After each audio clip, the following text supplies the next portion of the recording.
Chapter 16. Diana is invited to tea with tragic results. October was a beautiful month at Green Gables, when the birches in the hollow turned as golden as sunshine and the maples behind the orchard were royal crimson and the wild cherry trees along the lane put on the loveliest shades of dark red and bronzy green, while the fields sunned themselves in aftermaths. Anne revelled in the world of colour about her. "Oh, Marilla," she exclaimed one Saturday morning, coming dancing in with her arms full of gorgeous boughs, "I'm so glad I live in a world where there are Octobers.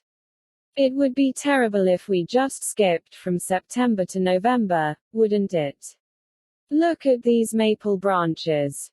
Don't they give you a thrill? Several thrills. I'm going to decorate my room with them." "Messy things," said Marilla, whose aesthetic sense was not noticeably developed. "You clutter up your room entirely too much with out-of-doors stuff, Anne. Bedrooms were made to sleep in. Oh, and dream in too, Marilla. And you know one can dream so much better in a room where there are pretty things. I'm going to put these boughs in the old blue jug and set them on my table. Mind you don't drop leaves all over the stairs then. I'm going on a meeting of the Aid Society at Carmody this afternoon, Anne, and I won't likely be home before dark. You'll have to get Matthew and Jerry their supper, so mind you don't forget to put the tea to draw until you sit down at the table as you did last time." "It was dreadful of me to forget," said Anne apologetically, "but that was the afternoon I was trying to think of a name for Violet Vale and it crowded other things out. Matthew was so good. He never scolded a bit. He put the tea down himself and said we could wait a while as well as not.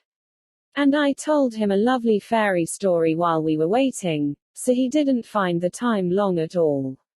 It was a beautiful fairy story, Marilla. I forgot the end of it, so I made up an end for it myself and Matthew said he couldn't tell where the join came in." "Matthew would think it all right, Anne, if you took a notion to get up and have dinner in the middle of the night. But you keep your wits about you this time. And I don't really know if I'm doing right. It may make you more addlepated than ever, but you can ask Diana to come over and spend the afternoon with you and have tea here." "Oh, Marilla." Anne clasped her hands. "How perfectly lovely. You are able to imagine things after all, or else you'd never have understood how I've longed for that very thing. It will seem so nice and grown-uppish. No fear of my forgetting to put the tea to draw when I have company. Oh, Marilla, can I use the rosebud spray tea set?" "No, indeed. The rosebud tea set. Well, what next? You know I never use that except for the minister or the aides. You'll put down the old brown tea set. But you can open the little yellow crock of cherry preserves. It's time it was being used anyhow. I believe it's beginning to work. And you can cut some fruit cake and have some of the cookies and snaps." "I can just imagine myself sitting down at the head of the table and pouring out the tea," said Anne, shutting her eyes ecstatically. "And asking Diana if she takes sugar. I know she doesn't, but of course I'll ask her just as if I didn't know. And then pressing her to take another piece of fruit cake and another helping of preserves. Oh, Marilla, it's a wonderful sensation just to think of it. Can I take her into the spare room to lay off her hat when she comes? And then into the parlor to sit?" "No. The sitting room will do for you and your company. But there's a bottle half full of raspberry cordial that was left over from the church social the other night. It's on the second shelf of the sitting room closet and you and Diana can have it if you like, and a cookie to eat with it along in the afternoon, for I dare say Matthew, LL be late coming in to tea since he's hauling potatoes to the vessel." Anne flew down to the hollow, past the Dryad's Bubble and up the spruce path to Orchard Slope, to ask Diana to tea. As a result, just after Marilla had driven off to Carmody, Diana came over, dressed in her second best dress and looking exactly as it is proper to look when asked out to tea. At other times she was wont to run into the kitchen without knocking, but now she knocked primly at the front door. And when Anne, dressed in her second best, as primly opened it, both little girls shook hands as gravely as if they had never met before.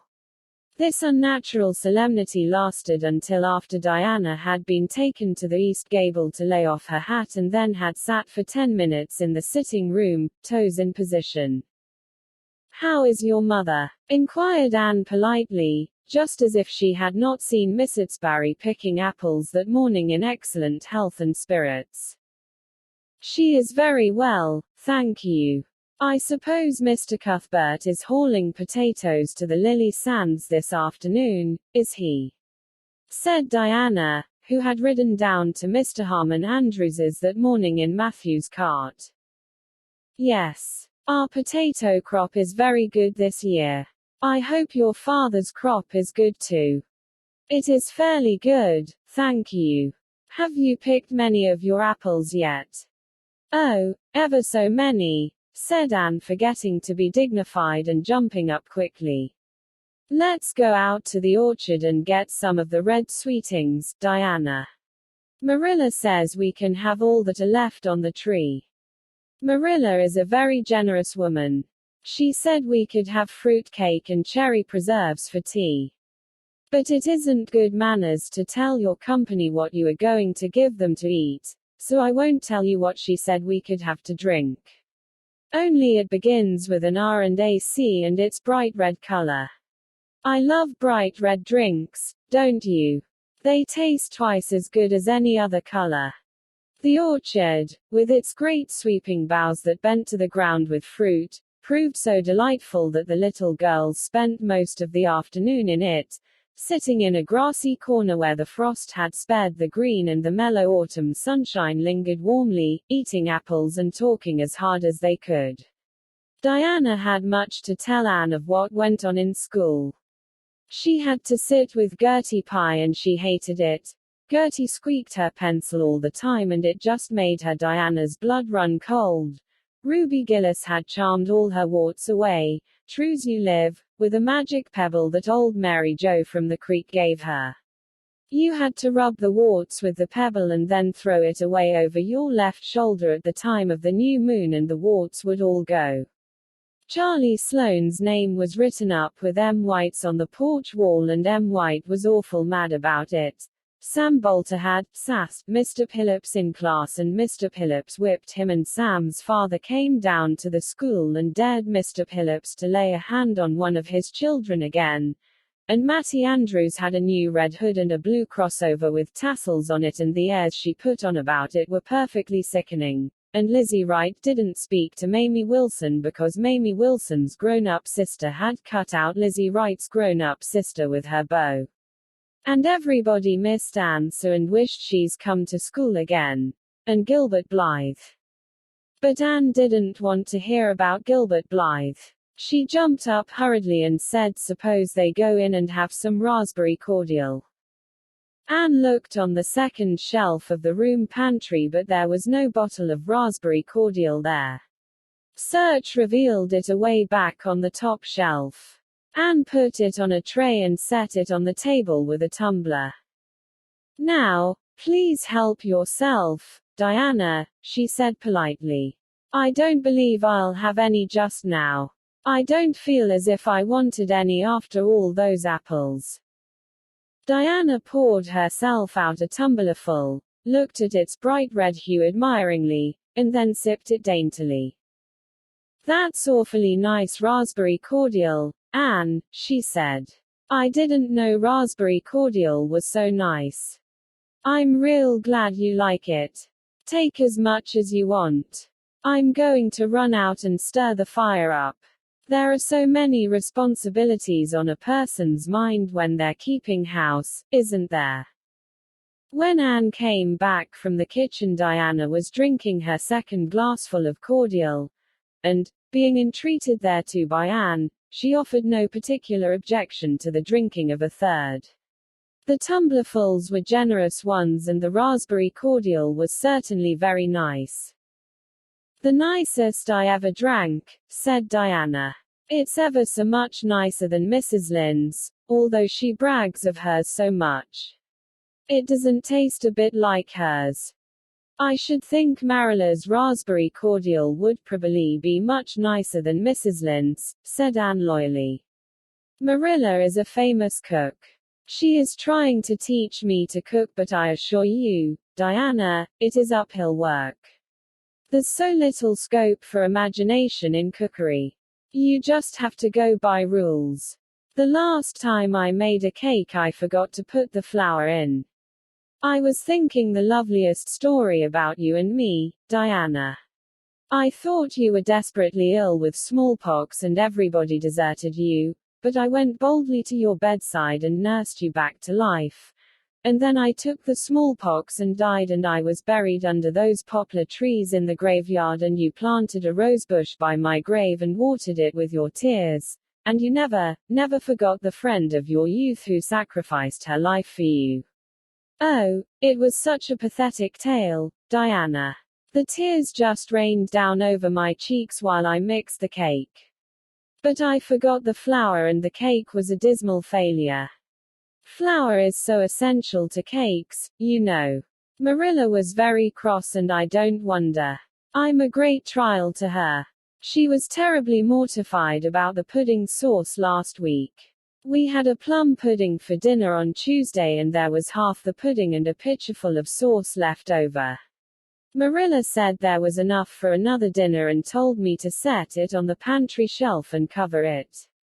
I meant to cover it just as much as could be, Diana, but when I carried it in I was imagining I was a nun. Of course I'm a Protestant, but I imagined I was a Catholic taking the veil to bury a broken heart in cloistered seclusion, and I forgot all about covering the pudding sauce. I thought of it next morning and ran to the pantry. Diana, fancy if you can my extreme horror at finding a mouse drowned in that pudding sauce. I lifted the mouse out with a spoon and threw it out in the yard, and then I washed the spoon in 3 waters. Marilla was out milking and I fully intended to ask her when she came in if I'd give the sauce to the pigs, but when she did come in I was imagining that I was a frost fairy going through the woods turning the trees red and yellow, whichever they wanted to be, so I never thought about the pudding sauce again, and Marilla sent me out to pick apples. Well, Mr. and Mrs. Chester Ross from Spencervale came here that morning. You know they are very stylish people, especially Mrs. Chester Ross. When Marilla called me in, dinner was all ready and everybody was at the table. I tried to be as polite and dignified as I could be, for I wanted Mrs. Chester Ross to think I was a ladylike little girl even if I wasn't pretty. Everything went right until I saw Marilla coming with the plum pudding in one hand and the pitcher of pudding sauce warmed up in the other. Diana, that was a terrible moment. I remembered everything and I just stood up in my place and shrieked out, Marilla, you mustn't use that pudding sauce. There was a mouse drowned in it. I forgot to tell you before. Oh, Diana, I shall never forget that awful moment if I live to be 100. Mrs. Chester Ross just looked at me and I thought I would sink through the floor with mortification. She is such a perfect housekeeper, and fancy what she must have thought of us. Marilla turned red as fire, but she never said a word then. She just carried that sauce and pudding out and brought in some strawberry preserves. She even offered me some, but I couldn't swallow a mouthful. It was like heaping coals of fire on my head. After Mrs. Chester Ross went away, Marilla gave me a dreadful scolding. Why, Diana, what is the matter? Diana had stood up very unsteadily. Then she sat down again, putting her hands to her head. I'm awful sick, she said, a little thickly. I must go right home. Oh, you mustn't dream of going home without your tea, cried Anne in distress. I'll get it right off. I'll go and put the tea down this very minute. I must go home, repeated Diana, stupidly but determinedly. Let me get you a lunch anyhow, implored Anne. Let me give you a bit of fruitcake and some of the cherry preserves. Lie down on the sofa for a little while and you'll be better. Where do you feel bad? I must go home, said Diana, and that was all she would say. In vain Anne pleaded. I never heard of company going home without tea, she mourned. Oh, Diana, do you suppose that it's possible you're really taking the smallpox? If you are, I'll go and nurse you, you can depend on that. I'll never forsake you. But I do wish you'd stay till after tea. Where do you feel bad? I'm awful dizzy, said Diana. And indeed, she walked very dizzily. Anne, with tears of disappointment in her eyes, got Diana's hat and went with her as far as the Barry Yard fence. Then she wept all the way back to Green Gables, where she sorrowfully put the remainder of the raspberry cordial back into the pantry and got tea ready for Matthew and Jerry, with all the zest gone out of the performance. The next day was Sunday, and as the rain poured down in torrents from dawn till dusk, Anne did not stir abroad from Green Gables. Monday afternoon Marilla sent her down to Mrs. Lynde's on an errand. In a very short space of time Anne came flying back up the lane with tears rolling down her cheeks. Into the kitchen she dashed and flung herself face downward on the sofa in an agony. Whatever has gone wrong now, Anne? Queried Marilla in doubt and dismay. I do hope you haven't gone and been saucy to Mrs. Lynde again. No answer from Anne save more tears and stormier sobs. Anne Shirley, when I ask you a question I want to be answered. Sit right up this very minute and tell me what you are crying about. Anne sat up, tragedy personified. Mrs. Lynde was up to see Mrs. Barry today and Mrs. Barry was in an awful state, she wailed. She says that I set Diana drunk Saturday and sent her home in a disgraceful condition. And she says I must be a thoroughly bad, wicked little girl and she's never going to let Diana play with me again. Oh, Marilla, I'm just overcome with woe. Marilla stared in blank amazement. Set Diana drunk, she said when she found her voice. Anne, are you or Mrs. Barry crazy? What on earth did you give her? Not a thing but raspberry cordial, sobbed Anne. I never thought raspberry cordial would set people drunk, Marilla, not even if they drank 3 big tumblerfuls as Diana did. Oh, it sounds so like Mrs. Holmes's husband. But I didn't mean to set her drunk. Drunk fiddlesticks, said Marilla, marching to the sitting room pantry. There on the shelf was a bottle which she at once recognized as one containing some of her 3-year-old homemade currant wine for which she was celebrated in Avonlea, although certain of the stricter sort, Mrs. Barry among them, disapproved strongly of it. And at the same time Marilla recollected that she had put the bottle of raspberry cordial down in the cellar instead of in the pantry as she had told Anne. She went back to the kitchen with the wine bottle in her hand. Her face was twitching in spite of herself. Anne, you certainly have a genius for getting into trouble. You went and gave Diana currant wine instead of raspberry cordial. Didn't you know the difference yourself? I never tasted it, said Anne. I thought it was the cordial. I meant to be so hospitable. Diana got awfully sick and had to go home. Mrs. Barry told Mrs. Lynde she was simply dead drunk. She just laughed silly-like when her mother asked her what was the matter and went to sleep and slept for hours. Her mother smelled her breath and knew she was drunk. She had a fearful headache all day yesterday. Mrs. Barry is so indignant. She will never believe but what I did it on purpose. I should think she would better punish Diana for being so greedy as to drink 3 glassfuls of anything, said Marilla shortly. Why, 3 of those big glasses would have made her sick even if it had only been cordial.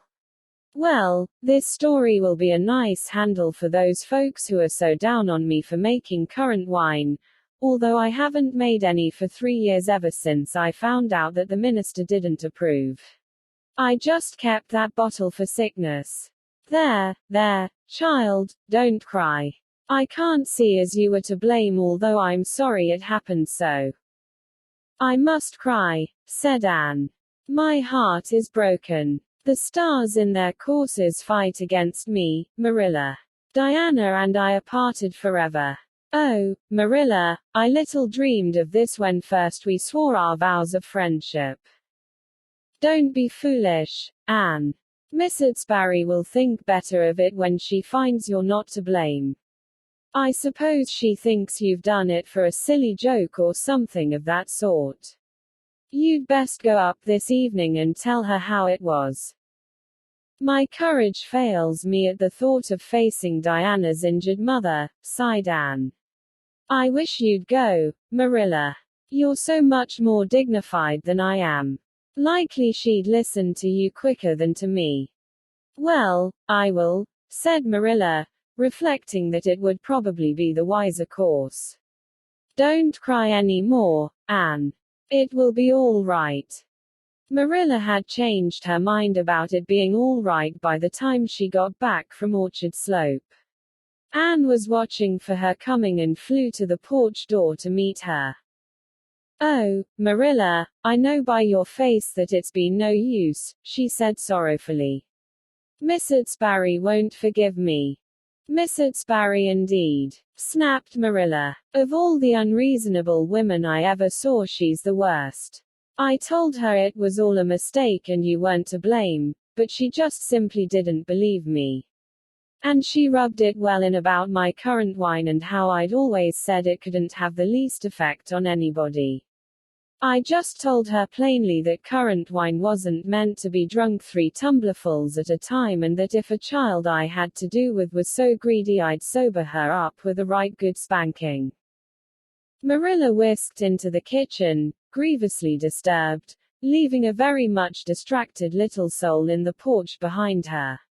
Presently Anne stepped out bareheaded into the chill autumn dusk.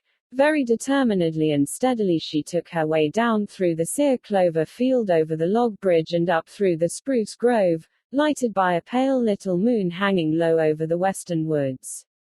Miss Utsbury, coming to the door in answer to a timid knock, found a white-lipped, eager-eyed suppliant on the doorstep.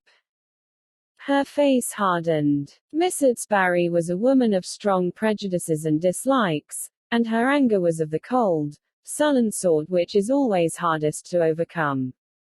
To do her justice, she really believed Anne had made Diana drunk out of sheer malice prepense, and she was honestly anxious to preserve her little daughter from the contamination of further intimacy with such a child. What do you want? She said stiffly. Anne clasped her hands. Oh, Miss Utsbury, please forgive me. I did not mean to intoxicate Diana. How could I? Just imagine if you were a poor little orphan girl that kind people had adopted and you had just one bosom friend in all the world. Do you think you would intoxicate her on purpose? I thought it was only raspberry cordial. I was firmly convinced it was raspberry cordial. Oh, please don't say that you won't let Diana play with me anymore. If you do, you will cover my life with a dark cloud of woe. This speech, which would have softened good Mrs. Lynde's heart in a twinkling, had no effect on Miss Utsbury except to irritate her still more. She was suspicious of Anne's big words and dramatic gestures and imagined that the child was making fun of her. So she said, coldly and cruelly, I don't think you are a fit little girl for Diana to associate with. You'd better go home and behave yourself. Anne's lips quivered. Won't you let me see Diana just once to say farewell? She implored. Diana has gone over to Carmody with her father, said Miss Utsbury, going in and shutting the door. Anne went back to Green Gables calm with despair. My last hope is gone, she told Marilla. I went up and saw Miss Sbury myself and she treated me very insultingly. Marilla, I do not think she is a well-bred woman. There is nothing more to do except to pray, and I haven't much hope that that'll do much good because, Marilla, I do not believe that God himself can do very much with such an obstinate person as Miss Sbury. Anne, you shouldn't say such things, rebuked Marilla, striving to overcome that unholy tendency to laughter which she was dismayed to find growing upon her. And indeed, when she told the whole story to Matthew that night, she did laugh heartily over Anne's tribulations. But when she slipped into the east gable before going to bed and found that Anne had cried herself to sleep, an unaccustomed softness crept into her face. Poor little soul, she murmured, lifting a loose curl of hair from the child's tear-stained face. Then she bent down and kissed the flushed cheek on the pillow.